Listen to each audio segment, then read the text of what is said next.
Hello good morning friends, कैसे आप सभी लोग? सब बढ़िया। जैसा कि आप लोग थंबनेल में तो देख ही चुके हैं कि हम क्लास 12th को सिलेबस को कवर कराने वाले हैं तथा इसका हम चैप्टर 1 शुरुआत से लेकर चल रहे हैं, जिसमें हमने कुछ वीडियोस में पहले कुछ टॉपिक्स को कवर कराया हुआ है।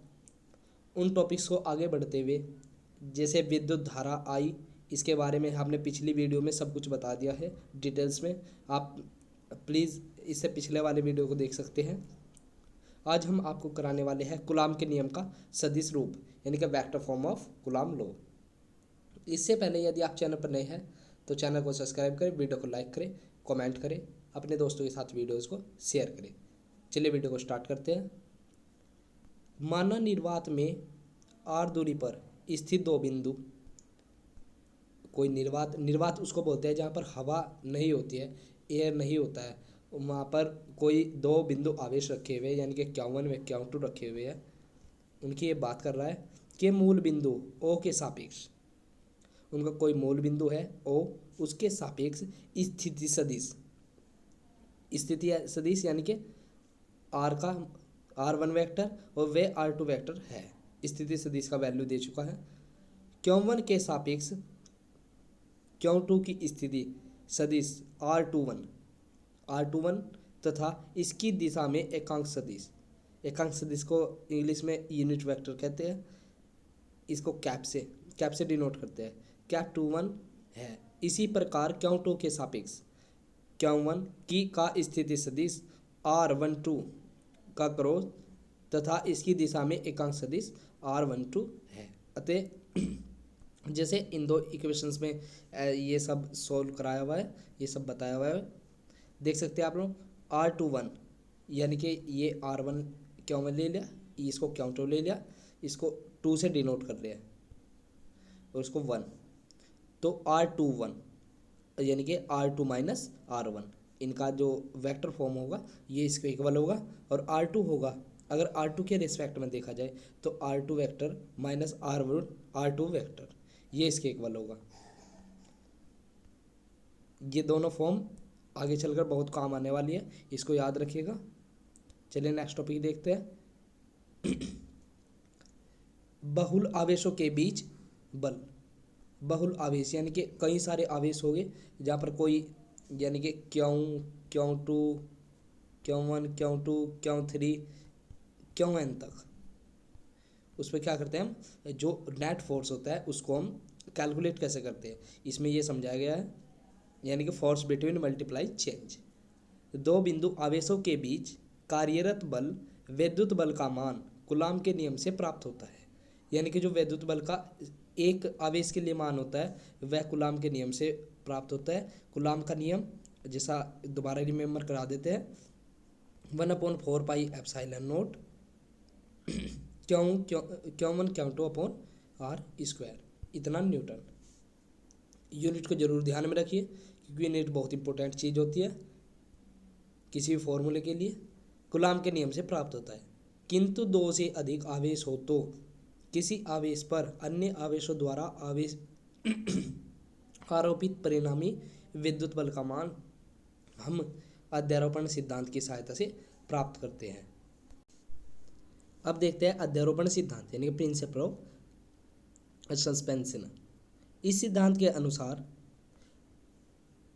में बहुल आवेशों के निकाय में किन्हीं दो आवेशों के बीच कार्यरत विद्युत बल का मान अन्य आवेशों की उपस्थिति के कारण प्रभावित नहीं हो सकता है।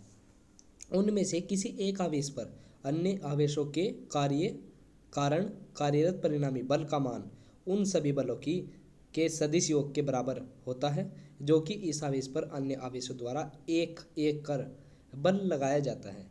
इसको सिंपल भाषा में कैसे बताना है या समझने के लिए सिंपल भाषा कैसे यूज करनी है, जैसे कोई भी मान लिया कोई भी बॉडी है, उस पर कितने भी फोर्स लगाए हुए हैं उसका जो नेट फोर्स होगा, माना किसी निकाय में n स्थिर आवेश Q1 Q2 Qn तक है। यदि आवेश Q1 पर Q2 के द्वारा आरोपित बल F21 0/2 के द्वारा Q1 पर आरोपित बल इतना है तो Q1 द्वारा आरोपित बल 1/F1N हो तो कार्यरत परिणामी विद्युत बल अध्यारोपण सिद्धांत से, यानी कि जो टोटल फोर्स होगा, जो नेट फोर्स होगा वो 1F2 प्लस 1F3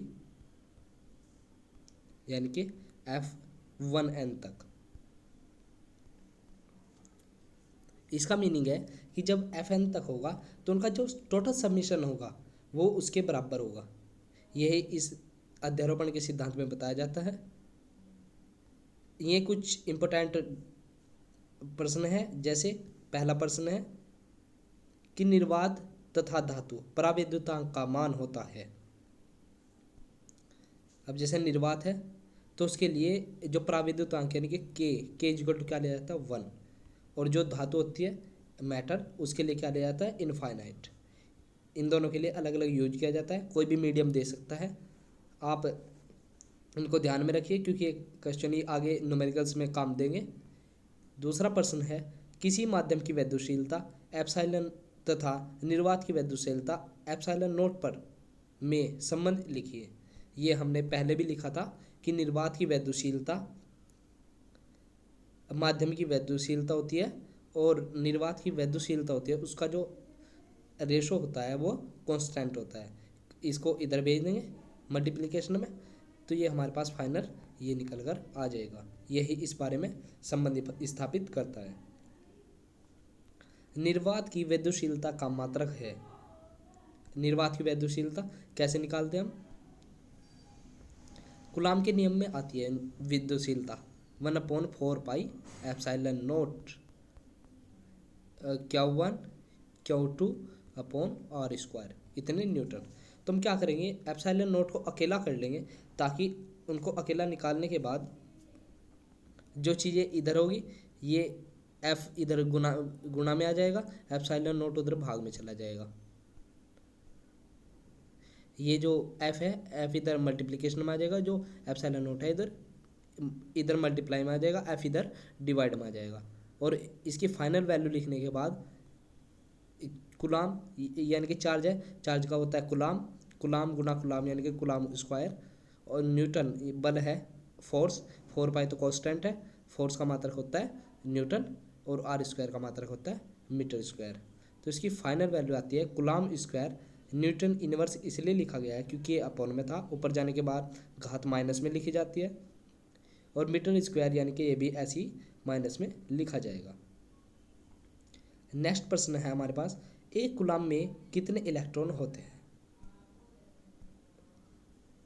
इसमें एक कूलाम में यानी कि एक चार्ज होता है उसमें कितने इलेक्ट्रॉन होते हैं? इसका सिंपली फॉर्मूला होता है Q = Ne। हमें n को कैलकुलेट करना है। n क्या चीज़ है? Number of electron. इलेक्ट्रॉन क्या है यहाँ पे? E। यहाँ पे होता है इसका चार्ज, इलेक्ट्रॉन पर कितना चार्ज होता है। और यहाँ पे Q यानी कि एकांक क्या रखा है, यानी कि एक कूलाम पर बोल रखा है, यानी कि N = Q/E, और इसकी जो वैल्यू होती है 1/4 6 × 10⁻⁻19। इस पर इतना चार्ज होता है इलेक्ट्रॉन पर, और उसको फाइनल डिवाइड करने के बाद 6.25 × 10⁻18 इलेक्ट्रॉन, ये फाइनल आंसर आता है। यानी कि जो एक कूलाम आवेश होता है उसमें 6 × 25 × 10⁻18 इलेक्ट्रॉन होते हैं। अब वीडियो काफ़ी लंबा हो जाएगा, इसलिए बाकी नेक्स्ट वीडियो में कवर करेंगे। इसमें बस इतना ही। आई होप कि आप सभी लोगों को वीडियो पसंद आई होगी। वीडियो पसंद आए तो वीडियो को लाइक करें, चैनल को सब्सक्राइब करें और अपने दोस्तों के साथ वीडियो को शेयर करें। धन्यवाद।